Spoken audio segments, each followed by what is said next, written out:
प्यारे बच्चों, आपके लिए मैं हूं अमित कुशवाहा। आज से अपने माँ वैष्णव चैनल पर स्टडी क्लासेस में जो है अपन केमिस्ट्री स्टार्ट करने वाले हैं और ये मेरा पहला ही वीडियो है और अपनी पहली क्लास है। तो आप जितने भी स्टूडेंट हैं बेटा, आज से इस क्लास को ज्वाइन करें।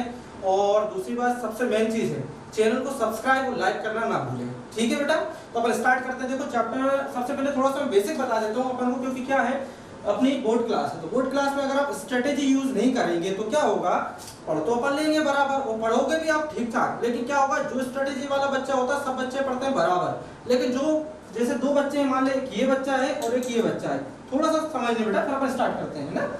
ये भी 100% पढ़ रहा है और ये भी 100% परफॉर्मेंस दे रहा है, लेकिन जो इसमें से 1% प्लस बन जाता है तो वो क्या करता है, अपनी स्ट्रेटेजी यानी टेक्नोलॉजी का यूज करता है और वो मार्क्स आपसे अच्छे ले आता है। ठीक है, तो अपन को ये टेक्नोलॉजी यूज करनी है, पढ़ना नहीं है, अपन को वो सब करना है, वहां अपन को पूरा करके आना पेपर है जो अपन को मार्क्स दिलाएगा। ठीक है बेटा, तो आप ध्यान समझेंगे। अपनी पूरी केमिस्ट्री में 16 चैप्टर है। टोटल चैप्टर कितने हैं ध्यान समझ लो, फिर अपन स्टार्ट करेंगे।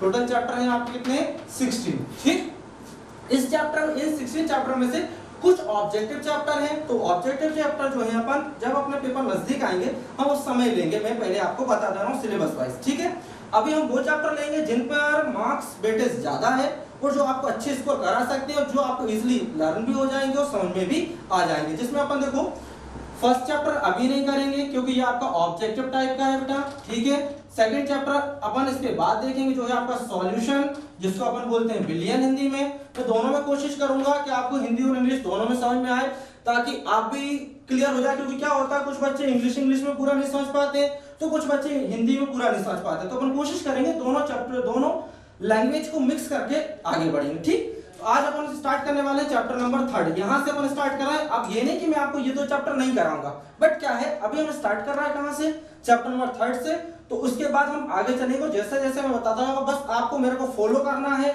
चैनल को बरकरार आपको रखना है। ठीक है, चैनल पे बने रहिए तो आपको सारी चीजें होती रहेंगी क्लियर। ठीक, तो आज अपन चैप्टर कौन सा स्टार्ट करने वाले हैं, चैप्टर नंबर 3 ध्यान समझेंगे। ठीक है, चैप्टर नंबर है 3 जिसका नाम है क्या, इलेक्ट्रो केमिस्ट्री।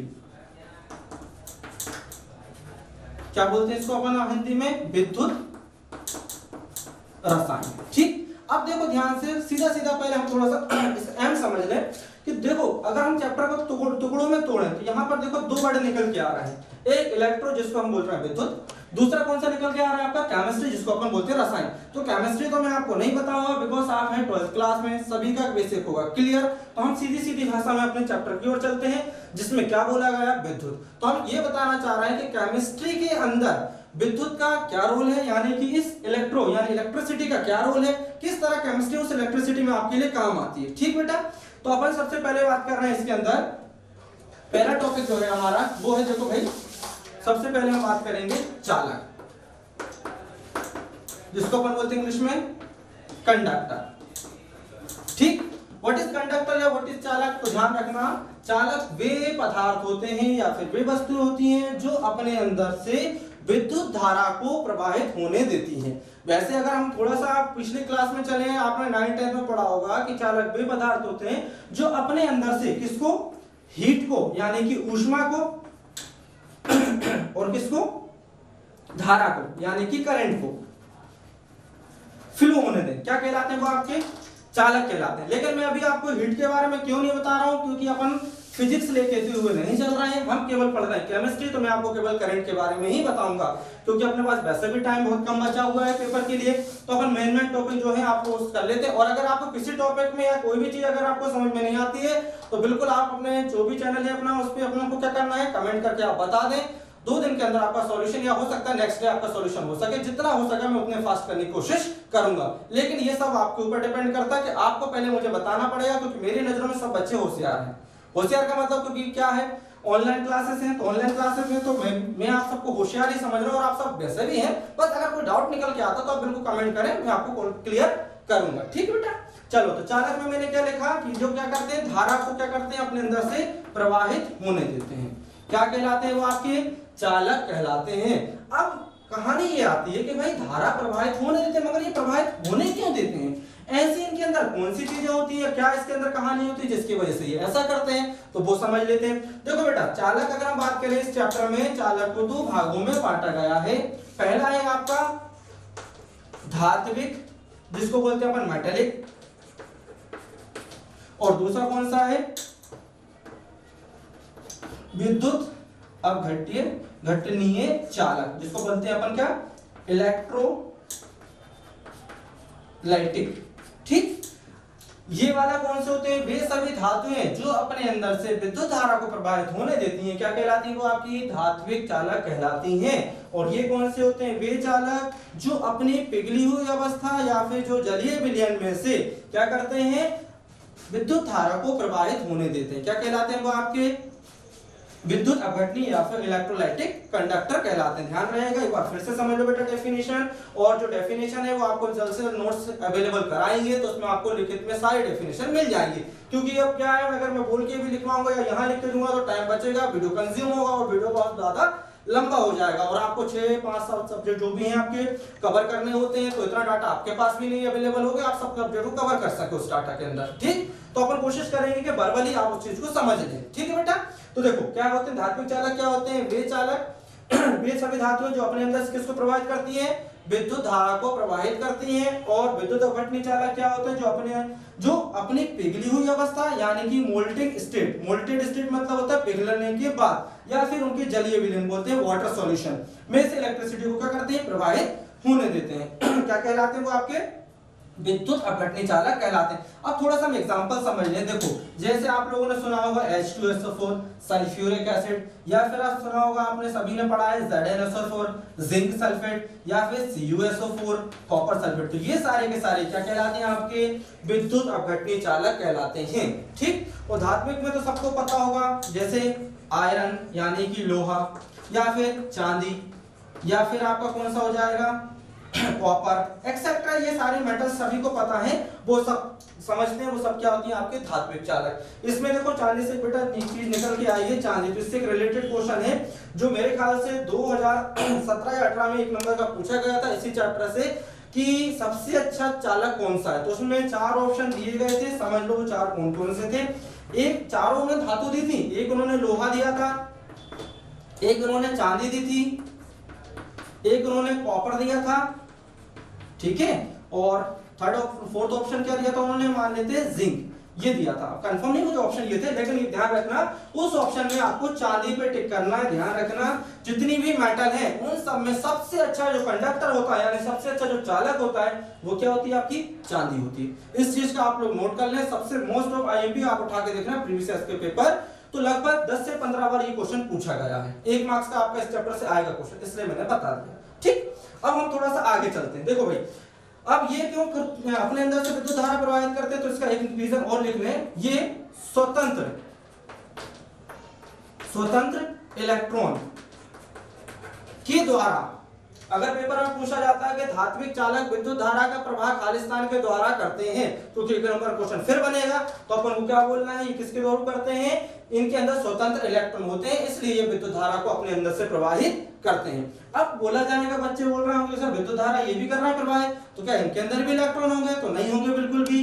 क्यों नहीं होंगे, क्योंकि ये सारे वो पदार्थ हैं जो अपनी पिघली हुई अवस्था या फिर जलीय विलयन से विद्युत धारा को प्रवाहित करते हैं। तो भाई धातुएं पिघली हुई अवस्था में तो मिलती है, लेकिन क्या ये जलीय विलयन बनाती हैं, नहीं बनाती हैं, तो भाई ये तो ऑप्शन नहीं होगा इसका। तो अब ये अपने अंदर से क्यों विद्युत धारा को प्रवाहित करते हैं, तो इनके अंदर क्या होता है, मुक्त, मैं अभी शॉर्ट में अच्छे से लिख दूंगा, मुक्त आयन होते हैं। क्या होते हैं इनके अंदर, मुक्त आयन होते हैं, जिनके द्वारा ये विद्युत धारा को प्रवाहित करते हैं। तो याद रहेंगे दोनों क्वेश्चन कि अगर धातु के लिए आता तो इनके अंदर क्या होते हैं, स्वतंत्र इलेक्ट्रॉन होते हैं, और अगर विद्युत अपघटनी के लिए आएगा तो क्या होते हैं, इनके अंदर मुक्त आयन होते हैं, यानी स्वतंत्र आयन होते हैं। ठीक बेटा, अब हम थोड़ा सा आगे चलते हैं। हमारे चैप्टर में चालक के अलावा अब थोड़ा सा जो पूरा चैप्टर है वो इलेक्ट्रोकेमिस्ट्री से मिलकर बना है।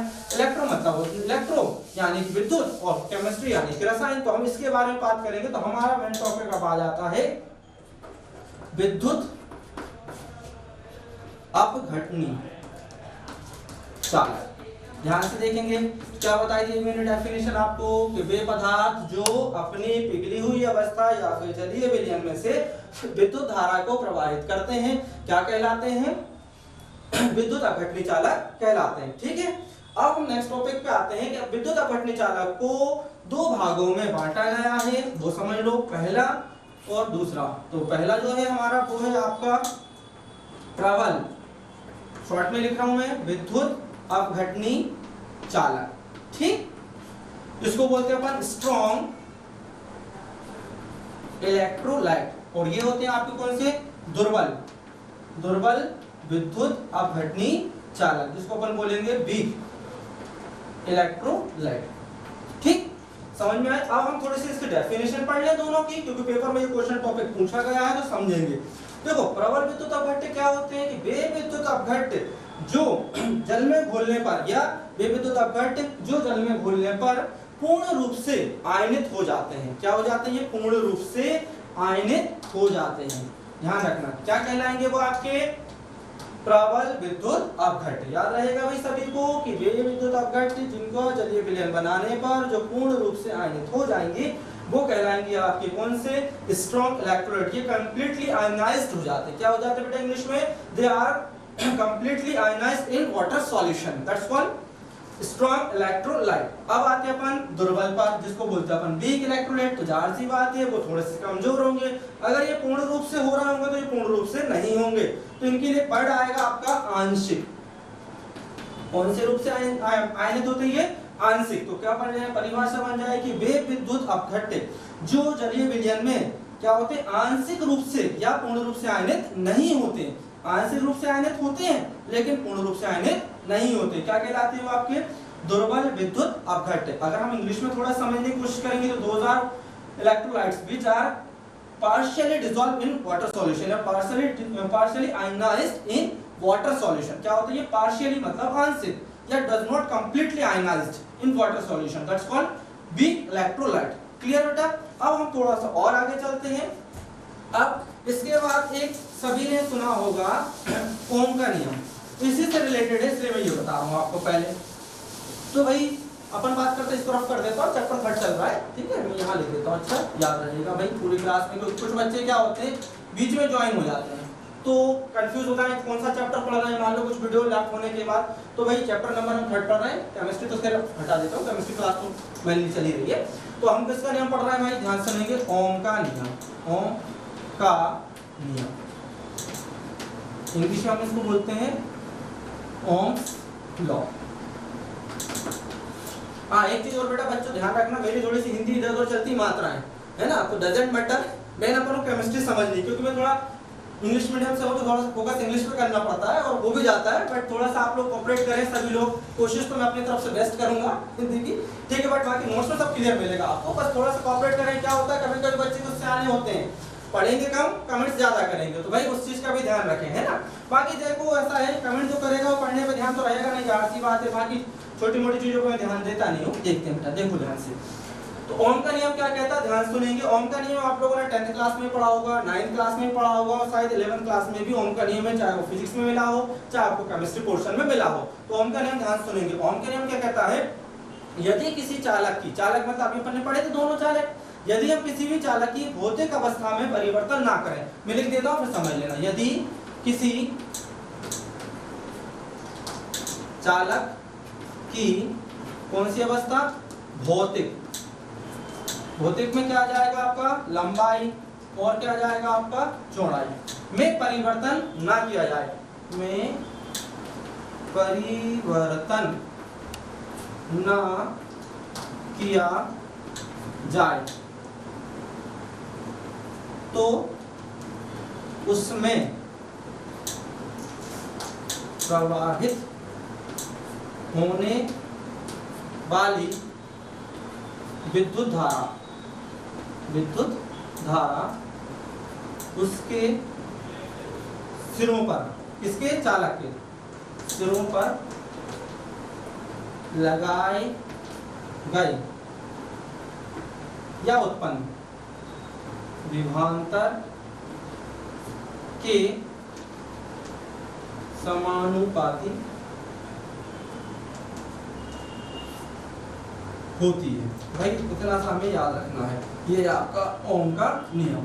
ठीक है, ये आपको ना 5 नंबर दिलवाएगा, ध्यान समझना।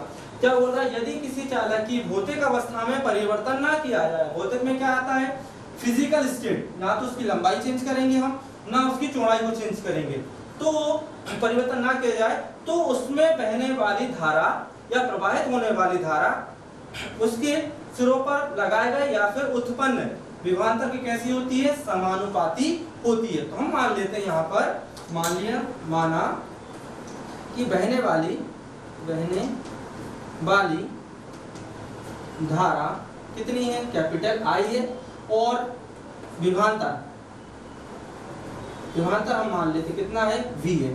तो अपन थोड़ा सा इसको डायग्राम समझा देता हूँ भाई, ये आप लोग देख लिया होगा, वीडियो पॉज करके अगर लिखना हो तो डेफिनेशन लिख लेना आप लोग, ठीक है बेटा।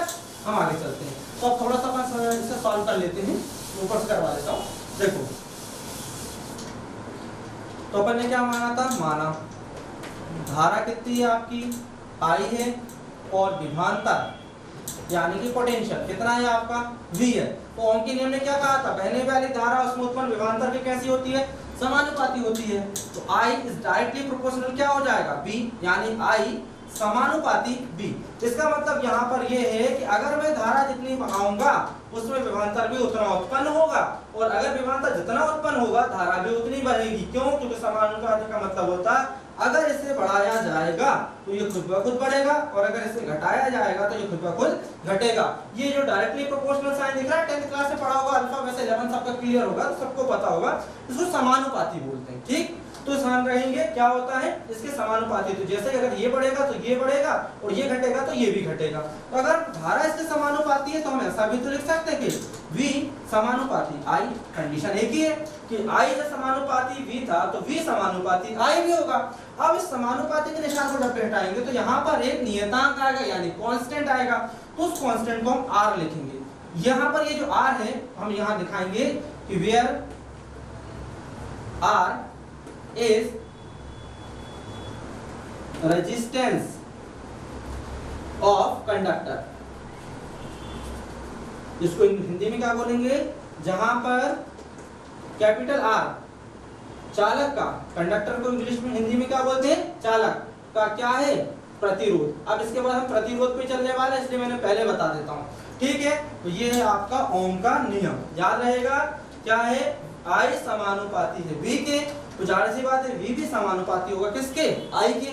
जब हमने समानुपाती यानी डायरेक्टली प्रोपोर्शनल साइन को रिप्लेस किया तो एक कांस्टेंट, ऐसे ही नहीं कि अपनी मर्जी से मिटा दो, ऐसा नहीं चलता, क्योंकि फिजिक्स में या केमिस्ट्री में जो भी टेक्निकल सब्जेक्ट होते हैं बेटा, उन सब में किसी भी एक साइन का बहुत बड़ा मीन होता है। ऐसा नहीं कुछ भी आपने बना दिया और कुछ भी हो जाए, इसलिए अगर वो हटा है तो क्यों हटा है, लगा है तो क्यों लगा है। तो अपन ने जैसे इसको हटाया तो यहाँ पर क्या आ गया आपका, R आ गया, समानुपाती पर जैसे आपने हटाया तो R आ गया। अब ये R आया है तो इसकी कोई वैल्यू हो गई, तो वो वैल्यू क्या है, R क्या है आपका, रेजिस्टेंस, हिंदी में जिसको क्या बोलते हैं अपन, प्रतिरोध। अब इसमें छोटा सा डायग्राम आपको बनाना है, वो समझ लो, वो आपको बनाना है, मैं बना देता हूँ, देख लीजिएगा आप लोग सब, ठीक है।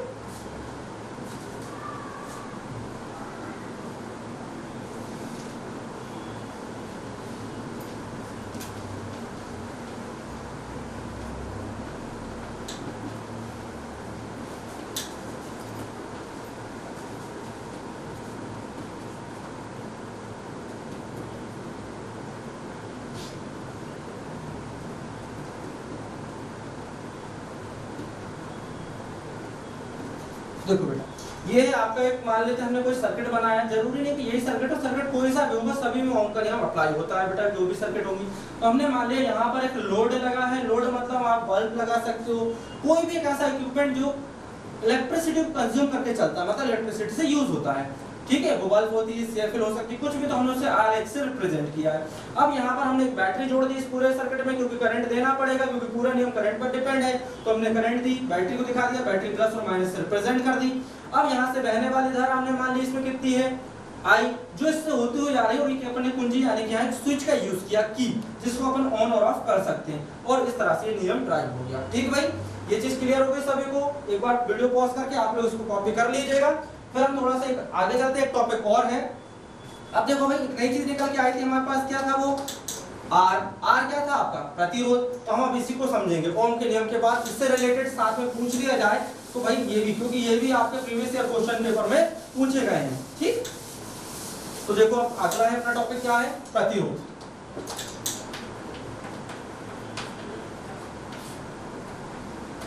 इंग्लिश में क्या बोलेंगे अपन इसको, रेजिस्टेंस।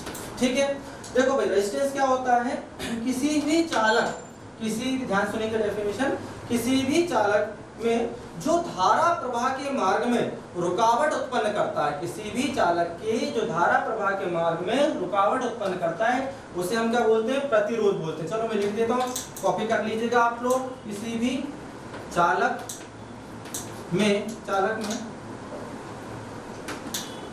धारा प्रवाह के मार्ग में जो रुकावट उत्पन्न करता है उसे क्या कहते हैं, प्रतिरोध कहते हैं। ठीक है बेटा, ये छोटी सी डेफिनेशन है, अपन को देख लीजिए। किसी भी चालक में धारा प्रवाह के मार्ग में जो रुकावट उत्पन्न करता है उसे हम क्या कहते हैं, प्रतिरोध कहते हैं। बुक्स में भी ये डेफिनेशन दी हुई है, सेम टू सेम डेफिनेशन वही है, बट क्या है थोड़ा सा लैंग्वेज को चेंज करके बड़ा छोटा कर दिया। तो इतनी बड़ी अपन को नहीं करना, अपन को केवल क्या करना है, छोटी सी लैंग्वेज इतना सा है जो आपको याद रखना है। अब हम इसे प्रूव करने की कोशिश करेंगे। अब दिखाएंगे इसे कैपिटल आर द्वारा किससे दर्शाया जाता है, कैपिटल आर द्वारा दर्शाया जाता है, ये अपन को ध्यान रखना है। अब हम थोड़ा सा इसके लिए व्यंजक निकालते हैं। तो व्यंजक कैसे निकालेंगे, देखो व्यंजक मतलब होता है डेरिवेशन, गणितीय व्यंजक, जिसको अपन बोलते हैं अगर हम कोई न्यूमेरिकल सॉल्व करेंगे तो किसके थ्रू, इस डेफिनेशन से न्यूमेरिकल तो आपका सॉल्व हो नहीं जाएगा। तो उस कंडीशन क्या करेंगे, गणितीय व्यंजक सूत्र स्थापित करेंगे जिसमें आप वैल्यू रखो, किसी का भी प्रतिरोध ज्ञात कर लें। तो देखो हमने ओम का नियम पढ़ा था सभी ने, ओम का नियम क्या था, ओम का नियम अभी 2 मिनट पहले मैंने आपको ही बताया था। तो ओम का नियम लास्ट में निकल के आया था V = I R या RI, था या नहीं था। अगर मैं यहाँ से बोलूं तो ये जो R है यही तो था आपका प्रतिरोध, था प्रतिरोध हमने R से रिप्रेजेंट किया था। तो अगर मैं इसको और करके आगे बढ़ूं तो डेफिनेशन के हिसाब से क्या बन जाएगा, हम ऐसा भी लिख सकते हैं कि अगर R निकालना हो तो R बराबर क्या हो जाएगा, इसे ट्रांसफर कर देंगे, नेशनलाइज करेंगे तो V के नीचे क्या आ जाएगा, I। तो आपकी डेफिनेशन यही बन गई। क्या बन गया सूत्र, कि आपका सूत्र बन गया कि प्रतिरोध, फॉर्मूला हो जाएगा प्रतिरोध बराबर होता है आपका, ऊपर क्या लिखा अपन है V, V को हम क्या बोलते हैं, विभवांतर, क्या बोलते हैं, विभव या फिर विभवांतर, बटे क्या हो जाएगा आपका, नीचे क्या यूज किया मैंने, I। तो I को मैंने क्या लिखवाया था सबसे पहले शुरू में, धारा। ये आपका सूत्र बन गया कि प्रतिरोध बराबर होता है विभवांतर बटे धारा। अब इसका मात्रक पेपर में अगर पूछ लिया जाए कि मात्रक क्या होता है तो मात्रक भी हमें याद होना चाहिए। इसका मात्रक भाई किसने निकाल के दिया था इसको, ओम ने। तो जाहिर सी बात है कि उन्हीं के नाम पर इसका मात्रक रखा गया था। तो क्या है इसका मात्रक, ओम। और पेपर में कभी कभी वो ओम ना देके साइन बना के देता है, ये वाला साइन दिख रहा है, हेडफोन टाइप का साइन, सभी को बोलने में हेडफोन है लेकिन बेटा 1 नंबर दिलाएगा, तो इस चीज का ध्यान रखें। ठीक है, ये आपका क्या है, ओम, जिसके थ्रू अपन बताएंगे कि ये किसकी यूनिट कहलाती है, प्रतिरोध की यूनिट कहलाती है। ठीक है बेटा, आज फिलहाल पहला लेक्चर था।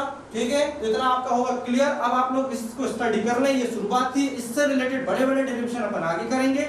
बस ध्यान रखना, छोटी चीज समझ के छोड़ो मत देना, क्योंकि आजकल एमपी बोर्ड का पैटर्न काफी चेंज हो गया है। वो बड़ी चीजें ना पूछ के छोटी छोटी चीजें कॉन्सेप्ट लेवल की पूछने लगा। ठीक है बेटा, ठीक है, बाकी अपन आगे देखेंगे। और एक चीज लास्ट में ध्यान रखें, चैनल को सब्सक्राइब करना ना भूलें और साथ में वीडियो को लाइक जरूर करें। ठीक, और अपने जरूरतमंद दोस्तों को जरूर पहुंचाएं, क्योंकि कुछ ऐसे बच्चे जो ग्रामीण क्षेत्रों में रहते हैं तो वो सबके लिए इतनी कनेक्टिविटी अवेलेबल नहीं है। तो बेटा किसी का भला करें तो शायद अपने लिए भी कुछ अच्छा हो। ठीक है, जय हिंद मेरे प्यारे दोस्तों, तो बाकी बात में मिलते हैं।